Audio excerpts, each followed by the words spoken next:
नमस्कार.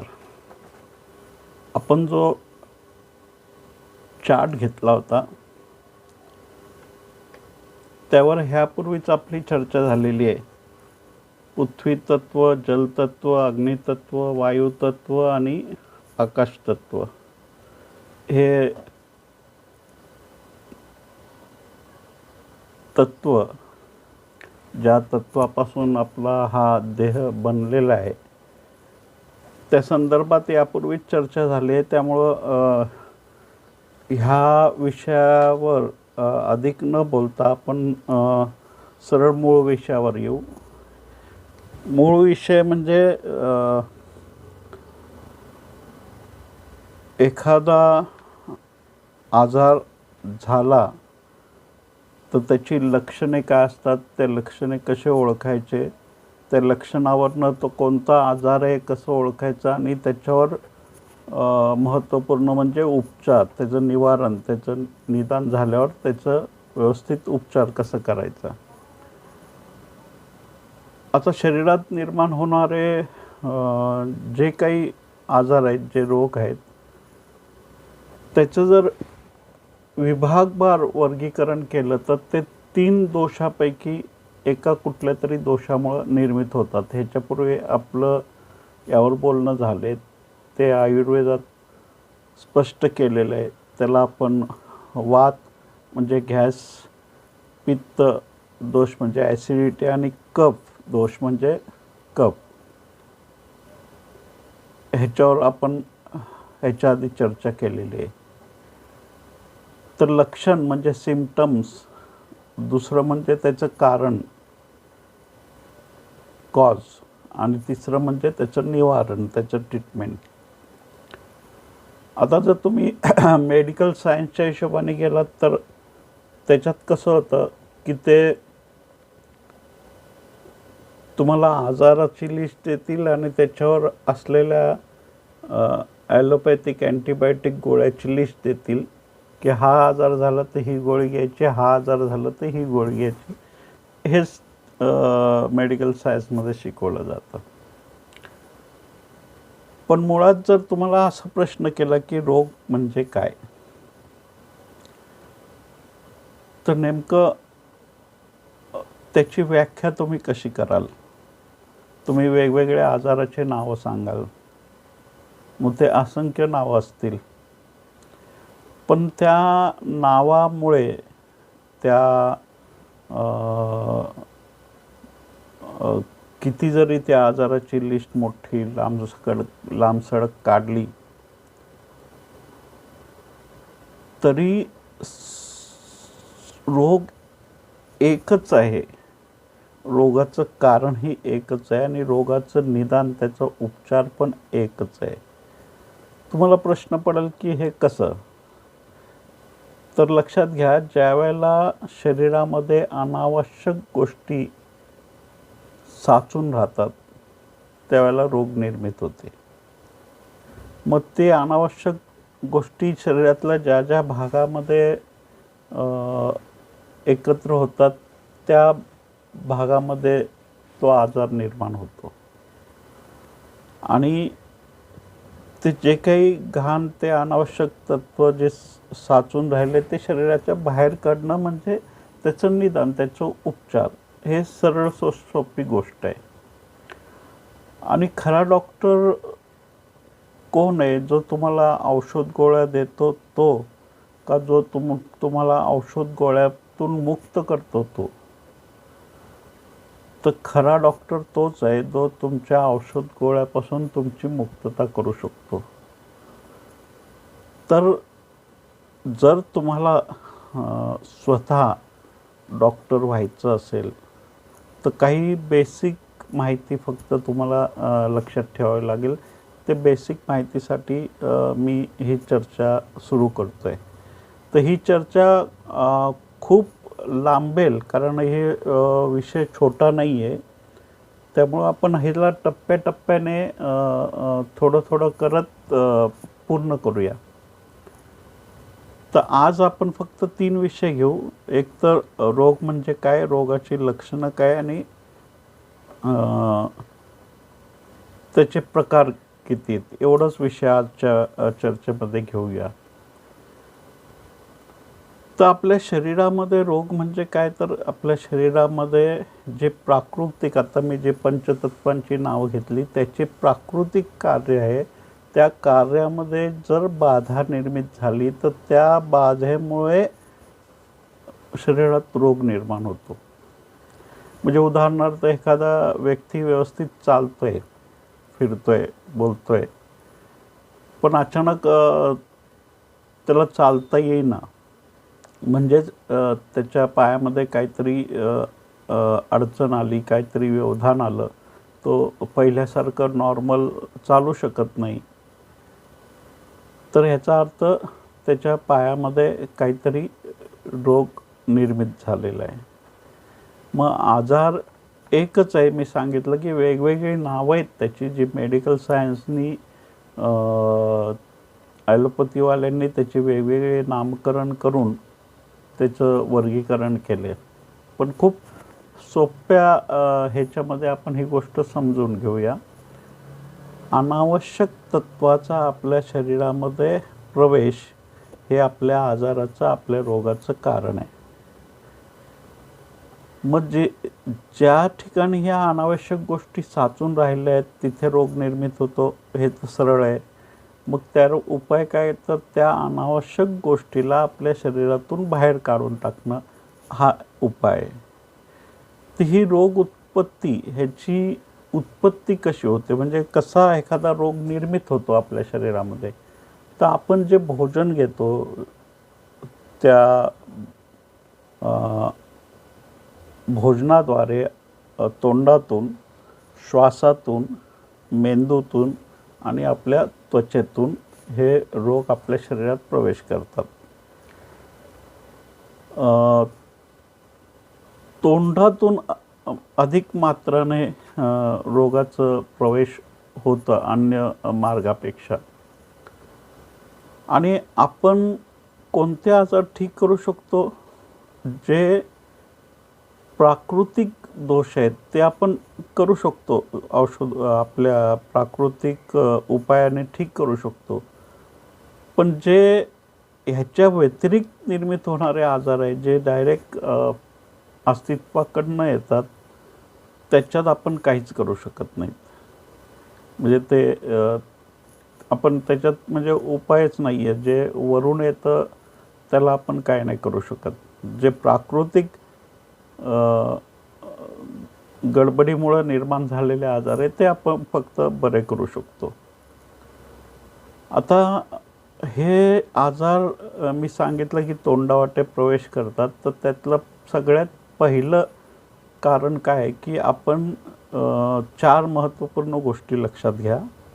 एक तर अप्राकृतिक, अनावश्यक, गरज नसताना भोजन करणे, ही आपली पहिली चूक असते. जेवढी आपली भूक आहे तेवढं आपण जेवू शकतो, त्याच्यापेक्षा थोडं कमीच खाल्लेलं चांगलं. का, आता उदाहरण द्यायचं तर समजा तुम्ही मिक्सर घेता, मिक्सरमध्ये तुम्हाला कांद्याची पेस्ट करायची आहे, तर तुम्ही फुल त्या कांद्याचा वरच्या मिक्सर फुल भरला कांद्यानी, तर तो मिक्सर फिरेल का, नाही फिरणार. कारण त्याला थोडी तरी जागा मोकळी लागते, तरच ते मिक्सिंग होऊ शकतं. तसं तुमच्या शरीरामध्ये, तुमच्या पोटात जे अन्न जातं त्या जठरामध्ये थोडीशी जागा शिल्लक ठेवावी लागते मिक्सिंगसाठी, त्या प्रक्रियेसाठी, ते पचन प्रक्रियेसाठी. तर ती जर पचन प्रक्रिया व्यवस्थित व्हावी असं तुम्हाला वाटत असेल, तर तेवढंच जेव्हा, जेवढी तुम्हाला भूक आहे, आणि त्याच्यापेक्षा जेवढी भूक आहे त्यापेक्षा थोडंसं कमी खाल्लं तर अधिक चांगलं.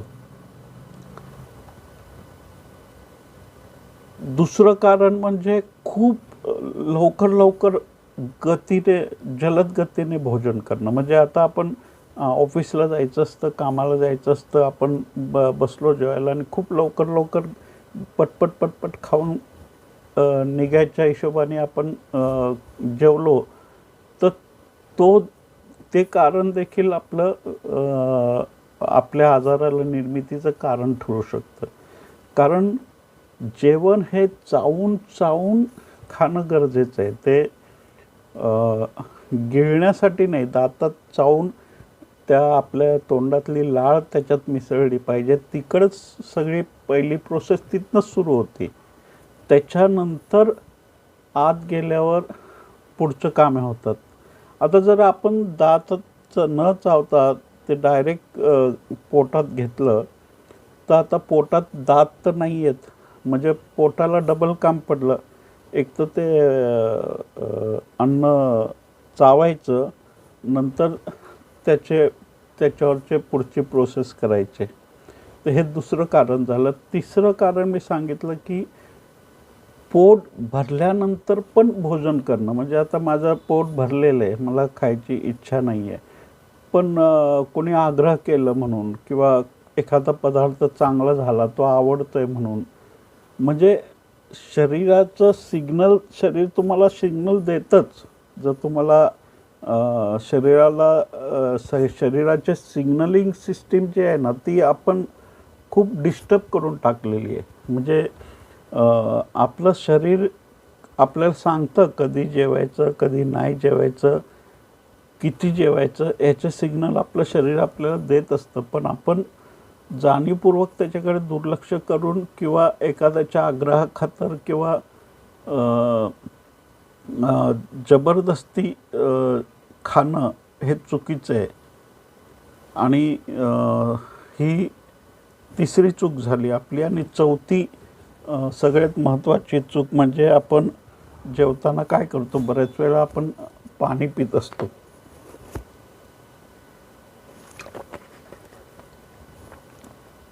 जेवताना अगदी मिनिमम आवश्यक असेल तरच पाणी प्यायचं आहे, नाहीतर जेवताना अजिबात पाणी प्यायचं नाही. कारण ती जठराग्नी आपली प्रज्वलित असते ज्यावेळेला आपण भोजन ग्रहण करत असतो त्यावेळेला. आणि आपण पाणी पिलं आणि त्यात थंड पाणी पिलं तर ती जठराग्नी विझते. म्हणजे ती पचन प्रक्रियेसाठी जी अग्नी प्रज्वलित झाली असते, तिच्या कार्यामध्ये बाधा निर्माण होते. आणि ह्याचं कारण आपल्या शरीरामध्ये समस्या किंवा रोग निर्माण होण्यास कारणीभूत होतात. या आपल्या भोजनतंत्रामुळे आपल्या शरीरामध्ये जे न पचलेले जे अन्न असतात ते आपल्या आतड्याला चिटकून राहतात.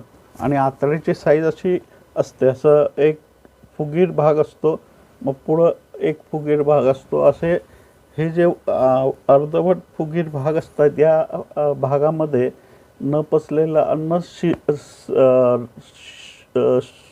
चिटकून राहतं. ते सडतं, त्यातून गॅस निर्माण होतो, त्यात किटाणू निर्माण होऊ शकतात. ते किटाणू किंवा जंतू वाढू शकतात आणि ते इतरत्र पसरू शकतात शरीरात, आणि ते आपल्या रोगात कारण बनतात. शरीरात आजाराचं अस्तित्व किंवा रोग शरीरात कसा पसरतो, तर या कारणामुळे. म्हणजे समजा अन्न पचलं नाही तर खाऊन जो मल बाहेर जायला पाहिजे तो निघाला नाही, आणि तरीसुद्धा तुम्ही तुमचं इनपुट चालू ठेवलं, म्हणजे आउटपुट व्यवस्थित होत नाही आहे आणि तुमचं इनपुट चालू आहे. म्हणजेच तुमचं पोट जर साफ होत नाही आहे, पण तुम्ही नाश्त्याची वेळ झाली म्हणून नाश्ता करताय, जेवणाची वेळ झाली म्हणून जेवण करताय, कारण ती सवय आपल्याला लागलेली आहे. तर हे जे आत शरीरामध्ये वेस्ट प्रॉडक्ट तयार झालेलं आहे ते शरीरात साचून राहतं आणि ते मग नंतर रक्ताद्वारे शरीरभर पसरतं. त्याच्यातले आवश्यक तत्व शरीर घेतं, पण जे अनावश्यक तत्व आहे ते शरीराबाहेर टाकलंच जात नाही. त्यामुळं ते शरीरभर पसरत जातं आणि तेच वेस्ट ते अडकलेले आपल्या शरीरामध्ये रोग निर्माण करतात. आता रोगाची अवस्था 3 अवस्था आहे. एक तीव्र रोग, दुसरा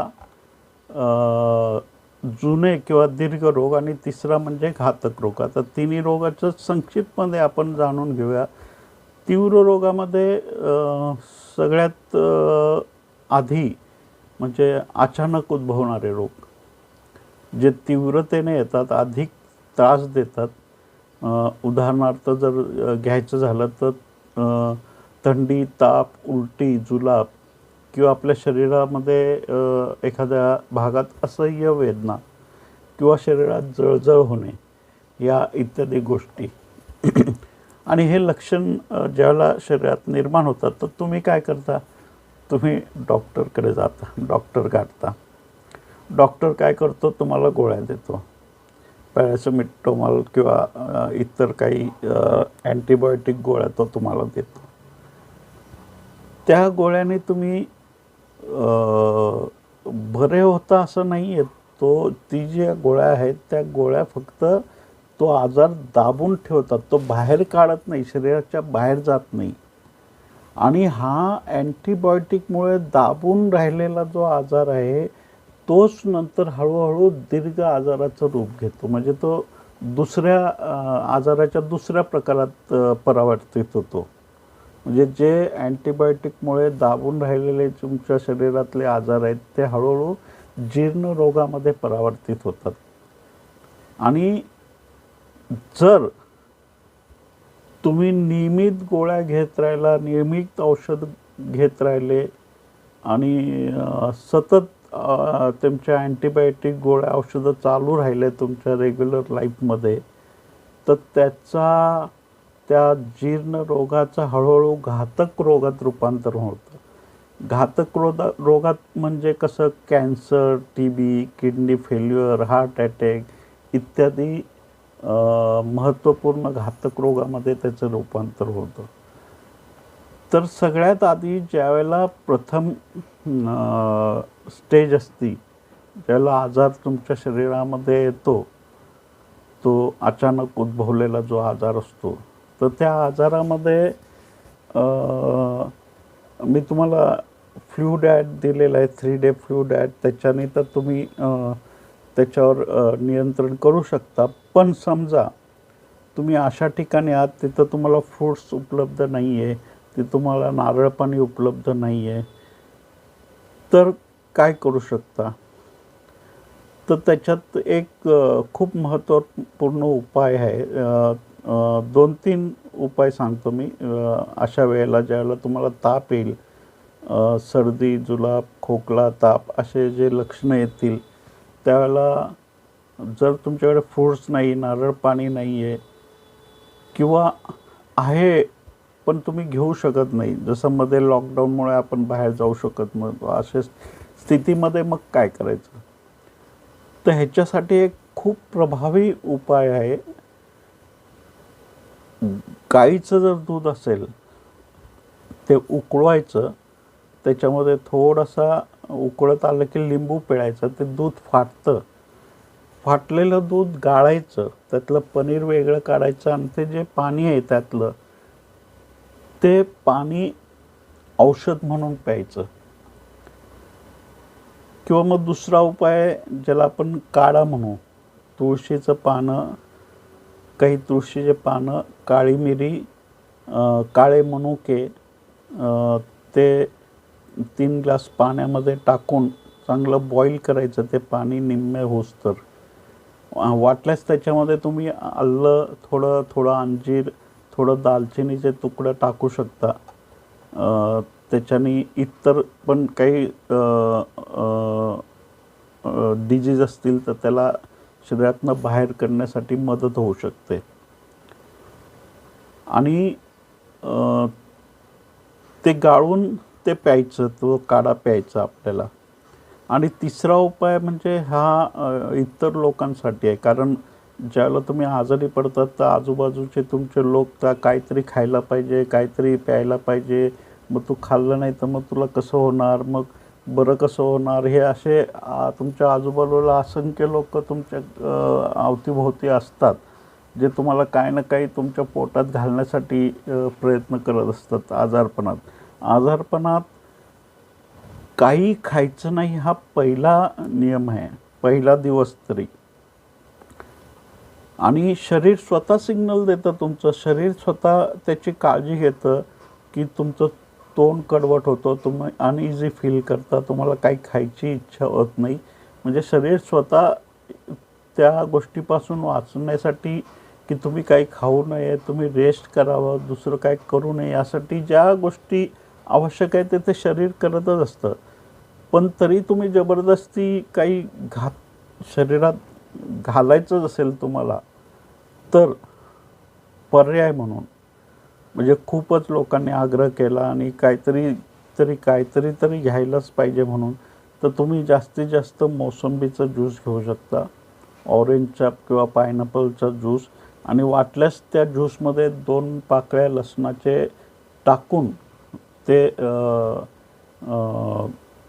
पिऊ शकता. त्याच्याने पण ह्या टेम्परेचर तुमचं लेवलला येऊ शकतं. त्याच्यात म्हणजे इतर साईड इफेक्ट्स, नुकसान काहीच नाही आहे तिन्ही प्रकारामध्ये. आणि जर टेम्परेचर तुमचं 105 पर्यंत गेलं तर घाबरायची काही गरज नाही. तुम्ही काय करता, अरे बापरे 105 झालं, जावा डॉक्टरकडे. हा पर्यायच नाही आहे. डॉक्टरकडे जाणं हा पर्याय नाही आहे. तुम्हाला ज्यावेळेला 105 टेम्परेचर जाईल त्यावेळेला एवढंच करायचं आहे, कॉटनचं कापडा घ्यायचा, तो ओल्या थंड पाण्यात भिजवायचा, पिळायचा, डोक्यावर, पोटावर आणि पायावर तो कपडा ठेवायचा. तर 105चा रिड्यूस करून 102 पर्यंत आणायचा. म्हणजे तुमची टेम्परेचर जे आहे ते शरीराचं 105 वर गेले, ते हळूहळू रिड्यूस करून 102 वर या प्रक्रियेने आणायचं. 102 वर आलं की सोडून द्या, कारण ताप पण आवश्यक आहे. कारण ज्या कारणासाठी ते शरीरात जे काही अनावश्यक तत्व आहेत ते जाळण्यासाठी, ते हटवण्यासाठी, ते नष्ट करण्यासाठी, ते संपवण्यासाठी, ते शरीराच्या बाहेर टाकण्यासाठी तुमच्या शरीराचं तापमान वाढलेलं असतं. ते तुमच्या उपयोगासाठी असतं, तुमच्या मदतीसाठी असतं, तुमच्या सहकार्यासाठी असतं. त्यामुळे तुम्ही घाबरून डॉक्टरकडे जाण्याची गरज नाही आहे. फक्त तुम्ही 105च्या वर जात असेल तर तो थोडासा धोकादायक होतो. त्यामुळे त्याला रिड्यूस करून 102 पर्यंत आणायचं, जे नॉर्मल टेम्परेचरपेक्षा थोडं अधिक असतं.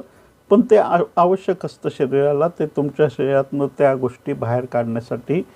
तर ह्या गोष्टी तुम्ही लक्षात ठेवा की ज्या वेळेला आजार प्रवेश करतो तुमच्या शरीरामध्ये, जर तुम्ही डॉक्टरकडे गेलात, तुम्ही अँटीबायोटिक घेतलात, तर त्या अँटीबायोटिकमुळं तो आजार दबला जातो शरीरामध्ये आणि पुढे जाऊन तो जीर्ण आजारात प्रवेश देतो.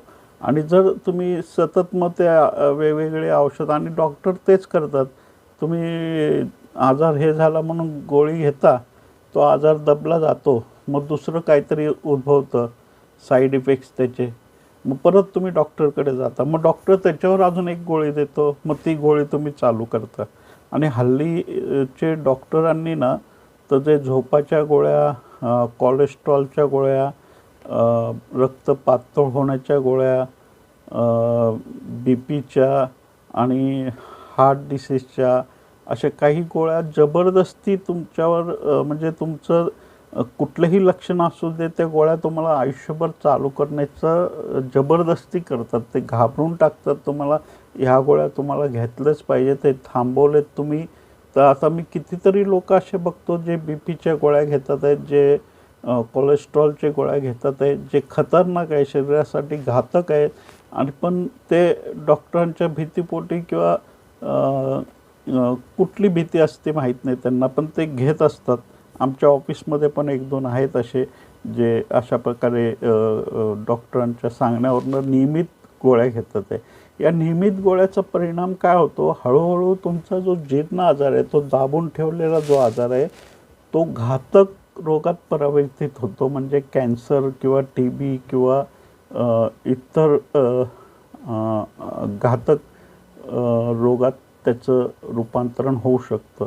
तर ह्या गोष्टी लक्षात ठेवा मी सांगितलेल्या, की रोग म्हणजे काय, तो कसा शरीरामध्ये निर्मित होतो आणि तो कसा विस्तारित होतो शरीरामध्ये. आणि जेव्हा प्रथम चरणावर तो प्रवेश होतो त्यावेळेला त्याला ओळखून त्याला जर आपण सपोर्ट केला म्हणजे शरीर स्वतः नैसर्गिक पद्धतीने आपल्या या आजाराशी लढत असतं. आपल्याला फक्त त्याला सपोर्ट करायचं आहे, त्याला सहाय्य करायचे, त्याला मदत करायचे. एवढं जर आपण केलं तर कोणतंच आजार आपल्या शरीरात जास्त दिवस टिकू शकणार नाही. तर आज आपण चर्चा इथंच थांबवूया. तुम्हाला ह्याच्यातनं काही प्रश्न उपस्थित झाले असतील ऐकताना, तुमच्या मनात काही जर प्रश्न निर्मित झाले असतील तर तुम्ही मला कॉमेंट्सनी किंवा व्हॉट्सॲपवर किंवा मेलवर मला प्रश्न पाठवू शकता. मग त्याच्यावरनं आपण पुढील चर्चा करू. आता ही प्रथम चर्चा मी इथं थांबवतो. पुढच्या चर्चेमध्ये याच विषयी थोडंसं अजून विस्तारात आपण जाणून घेण्याचा प्रयत्न करू. धन्यवाद.